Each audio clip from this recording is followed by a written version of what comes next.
roho yangu. Kama ilivyoandikwa, mwenye haki ataishi kwa imani. Amen. Ninakushukuru Baba yangu na Mungu wangu wa mbinguni, kwa jina la mwanao mpendwa Yesu Kristo, kwa sababu ya neno hili ambalo watoto wako chini ya mlima wa Bwana tunaenda kujifunza. Roho Mtakatifu, funua kila kilichojificha, funua kila kilichofichwa, tupe kuelewa na maandiko katika jina la Yesu Kristo. Asiwepo mtu wa kutokuelewa, asiwepo mtu wa kutoka kama alivyoingia, kwa mamlaka ya jina la Yesu Kristo. Amen. Wanaoandika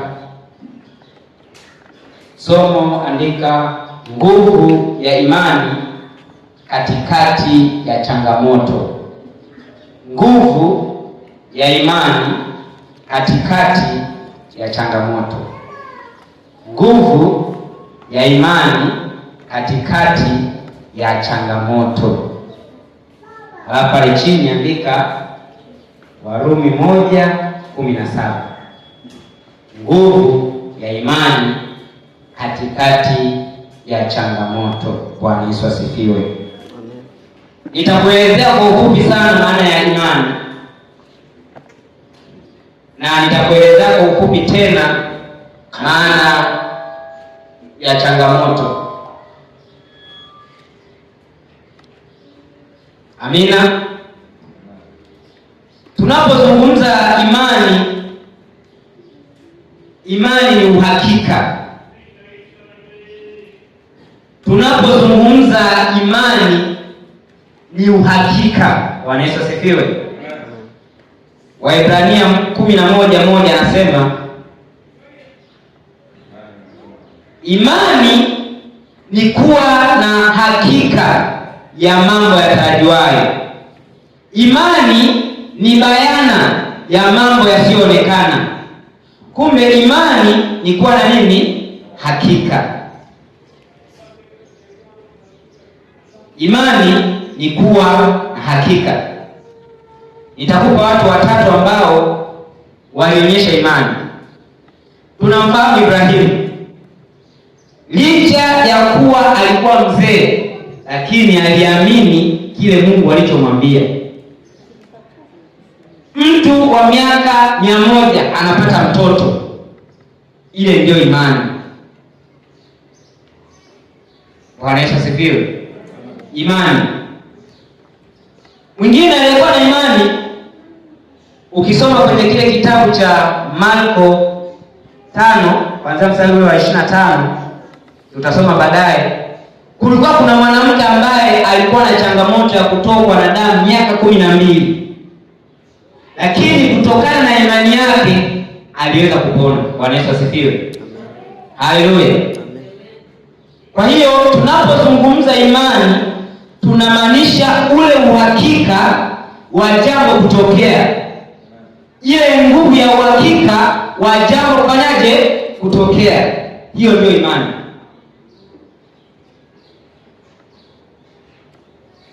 Lakini tunaposema changamoto hapa, nitaanza kuuliza kila mmoja changamoto zake. Kila mmoja ana changamoto nyingi sana, lakini changamoto ni kipindi cha majaribu, ni kipindi cha mtu kuwa katika hali ya giza,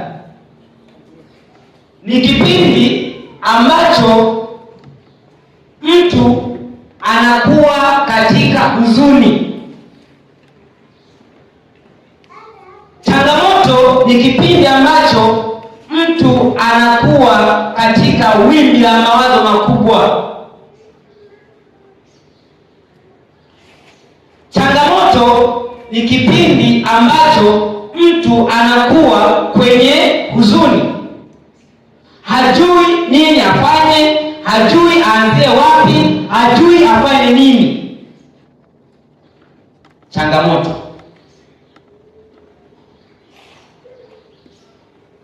Kwenye kanisa changamoto inaweza kutokea wapo, sio kwamba hawapo, lakini hawafiki. Kanisani changamoto inaweza kuwa watu wanachelewa. Mchungaji ametangaza ibada inaanza muda fulani, labda saa 2 kamili, lakini watu wanafika saa 3:30. Hiyo ni changamoto. Changamoto kazini, unakuta wafanyakazi wenzako wanakutenga. Hiyo ni changamoto. Changamoto kwenye familia, unakuwa hauna sauti. Hiyo ni changamoto. Ni kipindi ambacho unakuwa kwenye majaribu, kwenye huzuni. Bwana Yesu asifiwe.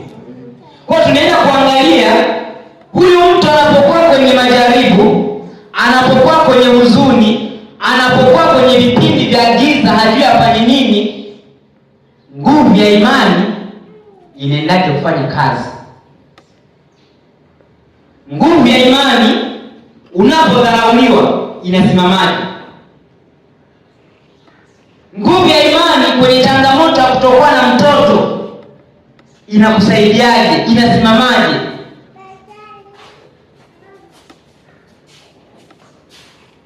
Bwana Yesu asifiwe.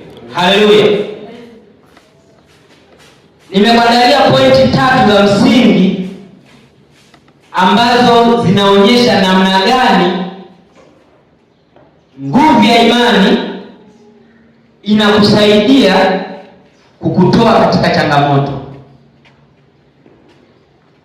Pointi ya kwanza, nguvu ya imani humfanya Mungu atoe majibu katikati ya changamoto. Nguvu ya imani humfanya Mungu atoe majibu katikati ya changamoto. Nguvu ya imani humfanya Mungu atoe majibu katikati ya changamoto.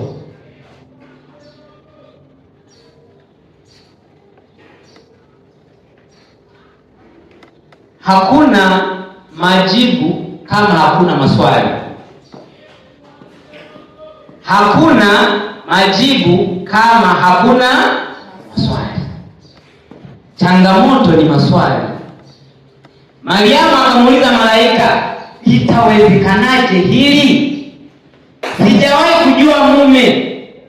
Leo unaniambia nitapata mimba, nitapata ujauzito. Litawezekanaje hili? Hakuna majibu kama hakuna maswali. Sasa hii nguvu ya imani inakusaidia, inafanya Mungu atoe majibu katikati ya changamoto. Kama hamna changamoto, hakuna majibu. Kuna haja gani tuombe watu wapone wakati hatuna changamoto watu kupona?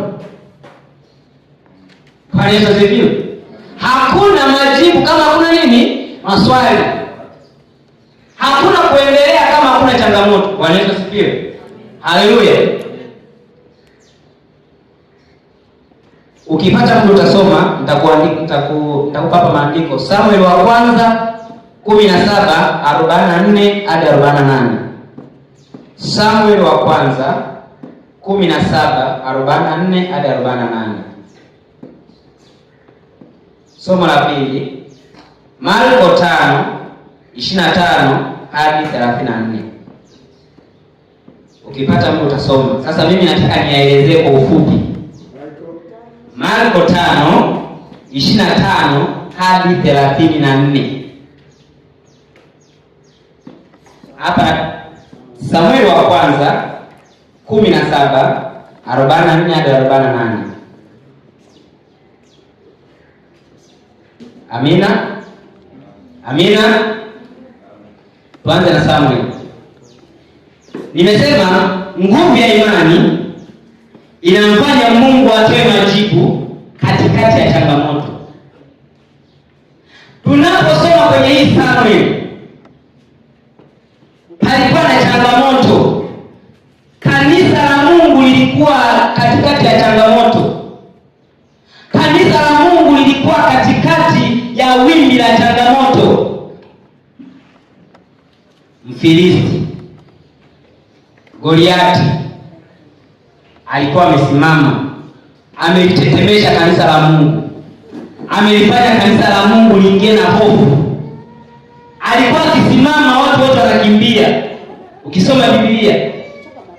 Lakini angalia Mungu anachoenda kukifanya katikati ya mtu ambaye anajua msingi na umuhimu wa Mungu aliyembeba, akisimama kwenye changamoto, akasimama na imani. Haijalishi changamoto iko kubwa kiasi gani, haijalishi changamoto inamzidi kwa kiwango gani, lakini akisimama na imani, Mungu anatenda. Mfalme anamuita, anamwambia, kijana wangu, unaenda kupambana. Ni kweli unaenda kupambana. Hebu basi njoo jaribu haya mavazi. Afu mtumishi wa Mungu Daudi anajaribu, anamwambia mzee wangu, haya mimi hapana. Mimi hapana. Haya hapana. Akachukua fimbo yake, akaenda kwenye kijito cha maji. Akachagua, Biblia inasema akajichagulia mawe laini. Yaani kama kwenye nyama unachukua maini. Bwana Yesu asifiwe. Lakini ninachotaka nikuonyeshe nini hapa? Yaani ninachotaka nikuonyeshe nini hapa? Kitu cha ajabu ambacho nataka nikuonyeshe nini hapa? Ukianza ule mstari wa 44, angalia shetani anaanza na vitisho. Mfilisti akamwambia Daudi, njoo huku kwangu, nyama yako nitawapa ndege wa angani na wanyama wa mwituni. Sikiliza jibu la mtu ambaye ameshiba imani. Sikiliza Mungu anapotamani kujidhihirisha. Angalia Mungu anapotaka kutoa majibu, anasema kwenye mstari wa 45, ndipo Daudi akamwambia yule Mfilisti, wewe unanijia mimi na upanga, fumo, mkuki, bali mimi ninakujia kwa jina la Bwana wa majeshi, Mungu wa majeshi ya Israeli uliowatukana siku hii ya leo. Sasa kwenye mapambano waga kwanza kuna ile unamtisha kwanza, si ndivyo yaani hata shetani anapotaka kupiga hakupigi, lazima kwanza kutisha. Angalia imani yako umesimama au umegelea. Kuna Wamasai hapa.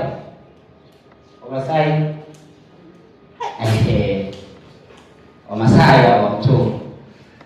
Wamasai tungekuwa na Masai hapa ningetuelezea vizuri. Wale vijana wanapofikia ule umri wa kuingia kwenye jando na unyago, wanapelekwa msituni. Wakipelekwa msituni, ili uweze kushinda lazima uwe simba. Kwa hiyo mnapangwa mstari pale. Alafu simba anakuwa pale mbele. Anachokifanya simba, ananusa harufu ya uoga. Kumbe shetani pia huwa ananusa harufu za uoga. Akifika kwenye kanisa akanusa, akajua hapa anapita. Angalia maneno ya ushindi yaliyojaa imani. Wanadamu wengi tunasubiria kwanza kitu kitokee ndio tuamini. Lakini angalia, anasema hivi, siku ya leo Bwana atakuua mkononi mwangu, nami nitakupiga na kukuondolea kichwa chako, nami nitawapa ndege wa angani na wanyama wa nchi hii mizoga ya majeshi ya Wafilisti, ili kwamba, tusome kwa pamoja pale, dunia nzima wajue ya kuwa yuko Mungu katika. Hivi hapo Mungu hawezi kujidhihirisha? Hivi hapo Mungu hawezi kusimama? Hapo Mungu hawezi kusema, hakika katika mlima wa Bwana kuna watoto wangu, katika mlima wa Bwana kuna. Lazima majibu yatokee. Lazima majibu yatokee. Bwana Yesu asifiwe. Kwa hiyo nguvu ya imani unapoitumia, Mungu analeta majibu. Hakuna majibu kama hakuna, yaani hatungekuwa na Daudi kama Goliathi asingekuwepo. Bwana Yesu asifiwe. Bwana Yesu asifiwe. Kumbe kanisa tuna changamoto. Hakuna kanisa kama kuna changamoto. Hakuna kanisa kama hakuna changamoto.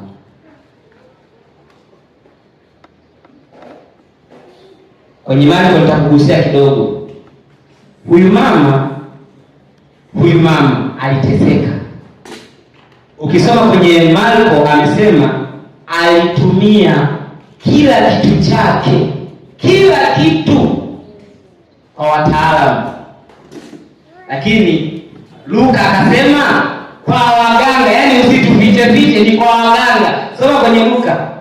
Yaani huyu Dr. Marko yeye alificha, akasema kwa madaktari. Neno ambalo ukizungumza ni kwa madaktari. Lakini Luka anakuambia kwa waganga. Naomba nisome. Ukisoma kwenye Luka, tena amefungia mabano. Luka 8 amezungumza tena, ameifungia mabano kabisa. Luka 8:43 anasema, na mwanamke mmoja ambaye ametokwa na damu muda wa miaka 12, akaweka mabano hapa, akasema aliyekuwa amegharimiwa mali zake zote kwa kwamba akina nani, hapa akafunga mabano kwamba hii ni siri. Wengine wanashindwa kuweka mambo wazi, lakini wanasema kwa waganga. Hiyo ni Luka 8:43. Kuna watu wanapata changamoto, hawajui Mungu yupo, wanakimbia kwa waganga. Ngoja nikupe siri. Mganga akusaidii. Mganga anakula mali zako. Hivyo unajua hata akimaliza kukutibu aenda kumwambia Mungu, nisaidie apone. Nakwambia leo, mtumishi wa Mungu mmoja alisema, usikae karibu na watumishi wa Mungu kama hauna zipu kwenye mdomo wako. Na maana hivi, ukikaa karibu na mtu anayetatua shida za watu wengine, utajua anavyotumia kuzitibu. Sasa huyu mwanamke, tuendelee, alikuwa amechoka, hana kila kitu, ametoa kila, lakini hajapata msaada. Nimekwambia hakuna maswali kama hakuna majibu kama hakuna maswali. Akasikia kuna Yesu anaponya, kuna Yesu. Sasa ndio wanadamu tulivyo, yaani ukisikia popote unaenda. Alikuwa ananichekesha baba, ananiambia, kijana wangu, vijana wengi wanapotea kwa sababu ya sauti na mafanikio ya watu. Umesikia niko kwa maposa, nimenunua gari, ukikaa kidogo unasikiliza huu uongo. Mwanadamu ambaye ana maswali mengi yuko tayari kutafuta majibu popote. Yapata na shida. Nishawahi kutembea saa 8 za usiku. Saa 8. Unaenda kutafuta shida. Aliposikia akasema, aha, Yesu yuko wapi? Yuko Mbagala. Sasa naomba tu nikupe picha fupi. Hivi Yesu kama alilisha wanaume 5,000. Si ndivyo Wanaume 5,000. Halafu wanawake hawakuhesabiwa, watoto hawakuhesabiwa. Na kawaida hata huko ndani wanaume ni wachache kuliko wanawake na watoto. Sasa tunachukua labda wanawake walikuwa 10,000. 7,000. Ukijumlisha na kwa ngapi? 5 kwa 12, si ndivyo Watoto wote wanakuwa wengi sana. Kwa hiyo tuchukue tu wao walikuwa na wenyewe kama 4,000 hivi. Ukijumlisha unapata idadi ngapi? 16 Watu 16,000. Sasa nachotaka kuonyesha ni hii nguvu ya imani. Katikati ya watu 16,000 Biblia imeandika, imesema hivi, akatoka nyuma. Ana shida, ana changamoto, lakini Yesu yuko kule juu, yeye akatoka nyuma. Hakutoka tu hivi, alisema, angalia imani yake. Akasema hivi, nitakapogusa tu. Imani ndipo inaanza kutokea pale, na Mungu hakujibu kwa sababu aligusa, aliangalia amedhamiria kitu gani. Angalia imani hiyo, kwamba nguvu ya imani kwenye changa. Ana shida ndio, anatoka na damu ndio, watu ni wengi. Ninaposema hivi 10,000 mnaelewa? Hapo akasema nitakapogusa. Hapo Biblia inasema akapenyeza. Yule ni mwanamke. Kuna wanaume. Alafu Yesu alikuwa na mabodyguard. Wale wanafunzi 12 mabodyguard. Akawapita.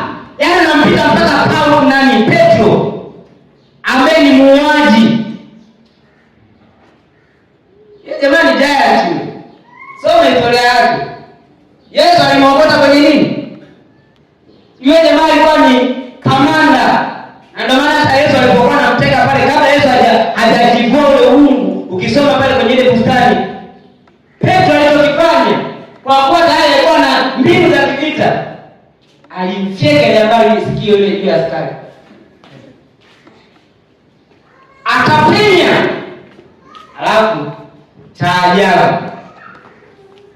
Kipindi kile hata sasa hivi, yaani hata mimi si mtoto wa hapa, yaani kuna siku mtakuwa mnashangaa na baba kama baba alivyovaa.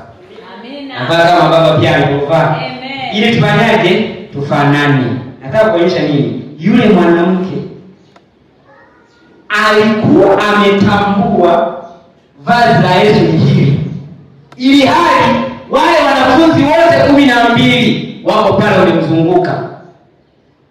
Anapenya katikati, alafu sasa shika juu. Hii ndo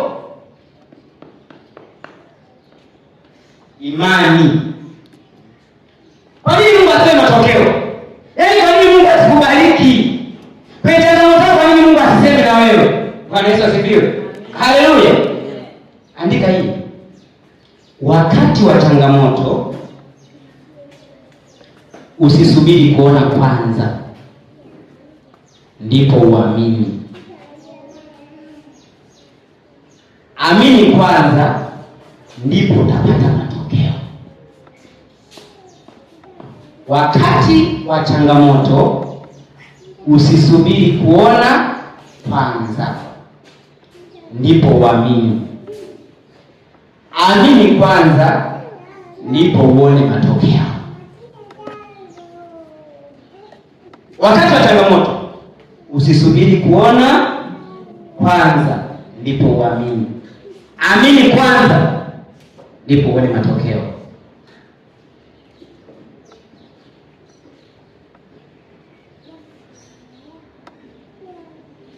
Tukimaliza tunasema amina. Wakati wa changamoto usisubiri kuona kwanza ndipo uamini. Amini kwanza ndipo uone matokeo. Amen. Amen. Ya pili, nguvu ya imani inatupa kushinda hofu. Nguvu ya imani inatupa kushinda hofu, mashaka na wasiwasi katikati ya changamoto. Nguvu ya imani inatupa kushinda hofu, mashaka na wasiwasi katikati ya changamoto. Nguvu ya imani inatupa kushinda hofu, mashaka na wasiwasi katikati ya changamoto. Timotheo wa pili 1:7. Timotheo wa pili 1:7 anasema, maana Mungu hakutupa roho ya nini, bali ya na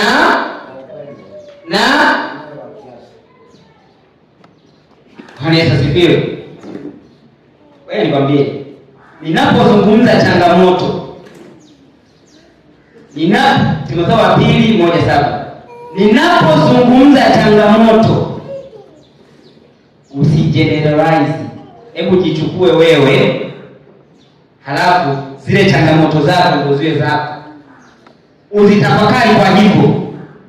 Unajua, kwa sababu Wakristo wengi tunapotoa mifano kwenye Biblia huwa hawaelewi. Anaona Daudi, bwana alikuwa tu Daudi. Yule mama siwe, chukua zile za kwako wewe ndio ziingize nguvu ya imani wakati wa changamoto, inakupa kushinda hofu. Nimekwambia adui anaanza kwa kukutisha, aone umesimama au uko legelege. Ndio kazi yake hiyo, atakutisha kwanza. Kwa ile hofu inayokuwa ndani yako anacheza nayo. Jana baba akaniambia, kwa nini Mungu alimwambia Yoshua uwe na kwa nini? Hakuna kitu kinachomaliza kama hofu. Yaani leo hapa mtu akaumwa nyoka hapo kwa sababu anaumwa nyoka, hofu ndani yake. Au kwa mfano Mathayo 14:22 na 23 mpaka 33, mimi nitaifikisha. Mathayo 14:22 hadi 33. Yesu alikuwa akihubiri, amehubiri jioni katika akawalazimisha wanafunzi wapande chombo waende ng'ambo, alafu akamwacha yeye wapi? Akiwaaga makutano.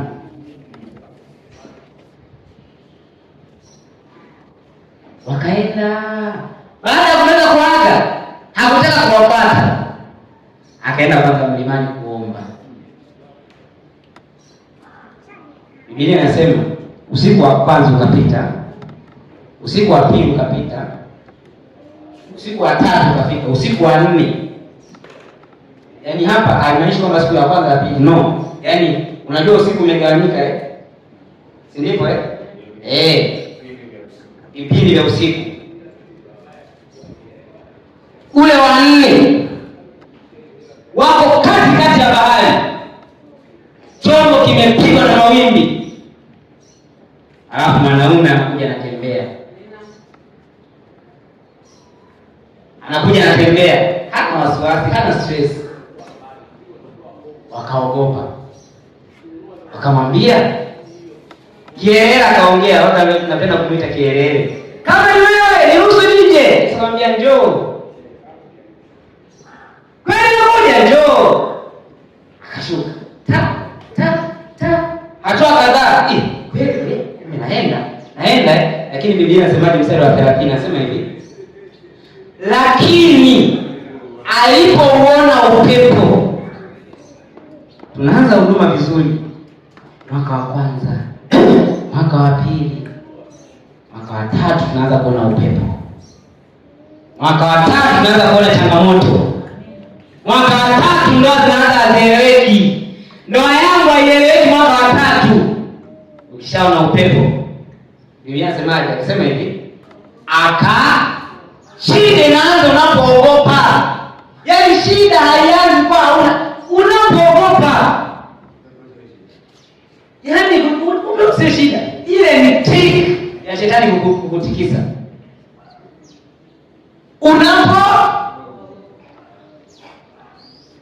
Inapata nini? Akaanza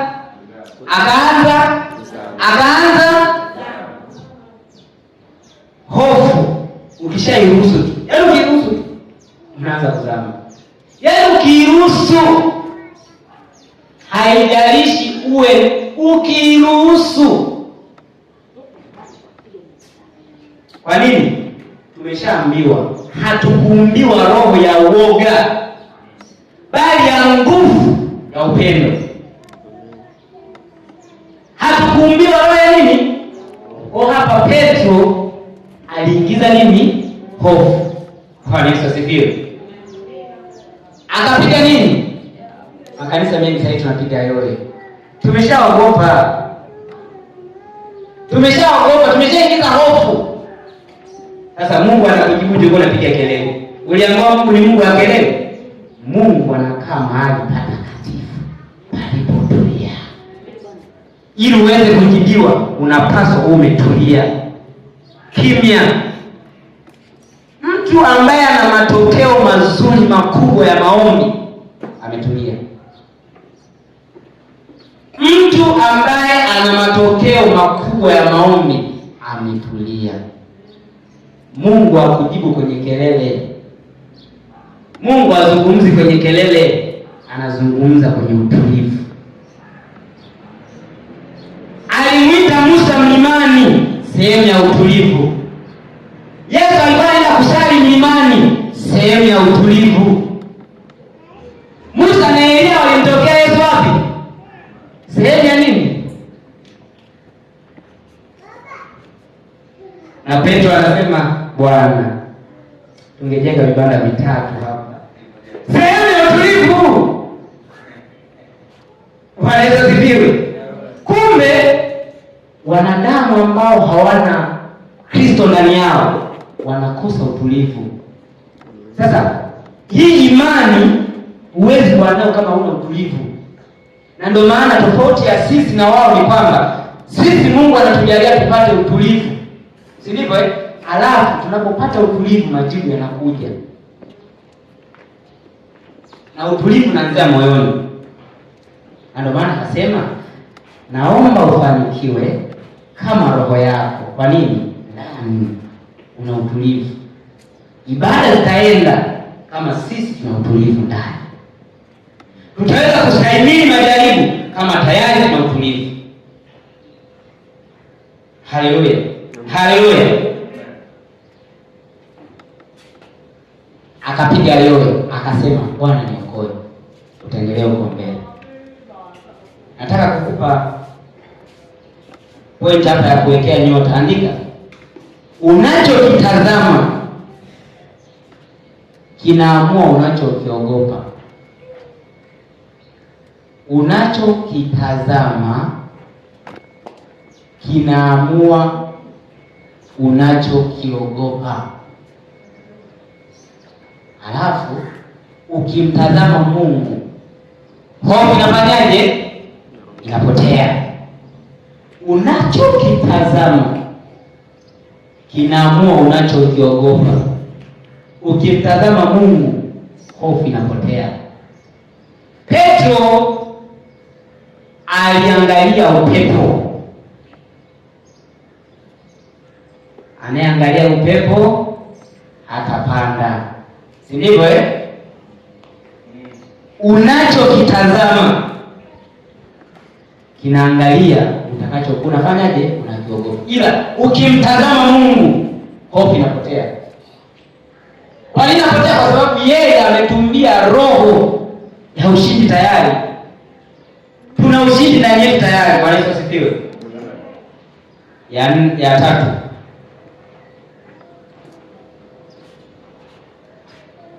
nguvu ya imani inatupa kushinda majaribu. Nguvu ya imani inatupa kushinda majaribu ya kiroho na kimwili katikati ya changamoto.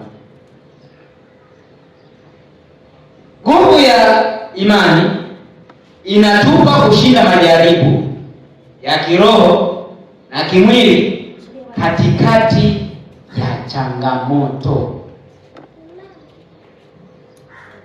Maana kushindana kwetu si juu ya damu na nini, si juu ya nini, si juu ya nini, bali ni tunaanza kushinda rohoni kwanza, alafu matokeo yanaonekana mwilini.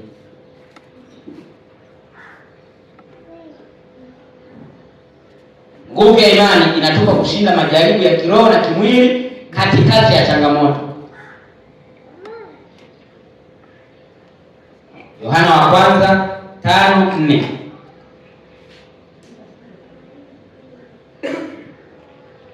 Yohana wa kwanza 5:4. Yohana wa kwanza 5:4. Nasema, kwa maana kila kitu kilichozaliwa na Mungu hushinda ulimwengu, na huku ndiko kushindako ulimwengu, hiyo imani yetu. Narudia tena.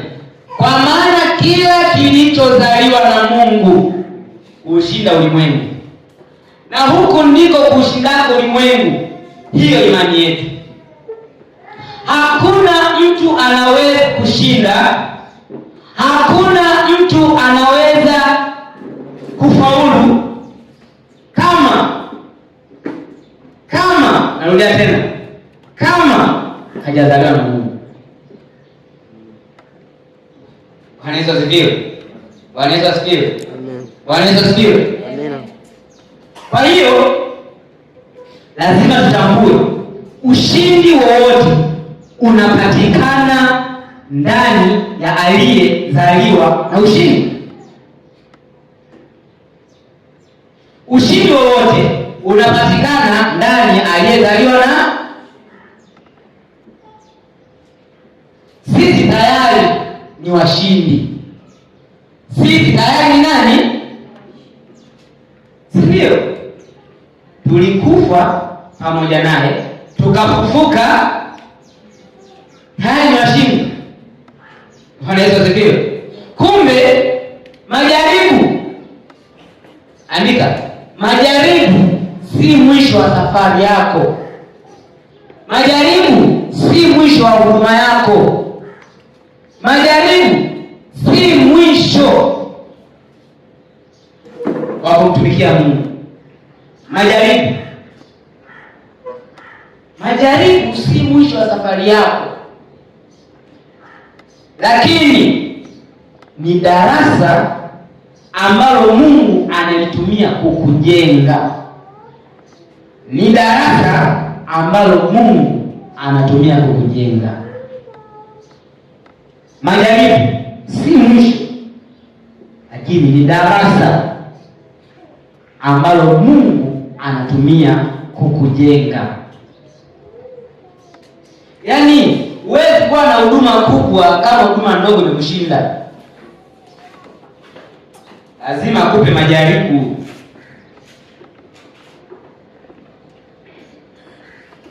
Kama hautaweza kusurvive sehemu ambapo una mlo mmoja, huwezi kusurvive sehemu ambapo mnakula mara moja kwa wiki. Kwa maana Mungu anakupa kwanza majaribu, ushinde, akuvushe. Daudi aliposhinda akawa nani? Kuna zawadi alikuwa ameandikiwa pale.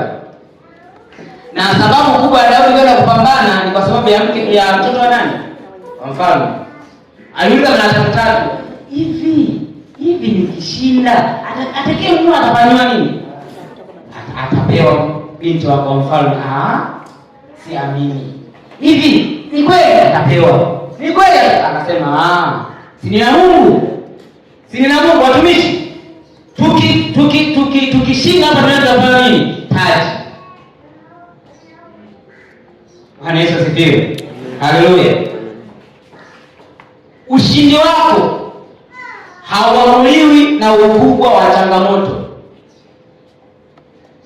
bali ukubwa wa imani yako. Ushindi wako hauamuliwi na ukubwa wa changamoto, unaamuliwa na ukubwa wa imani yako.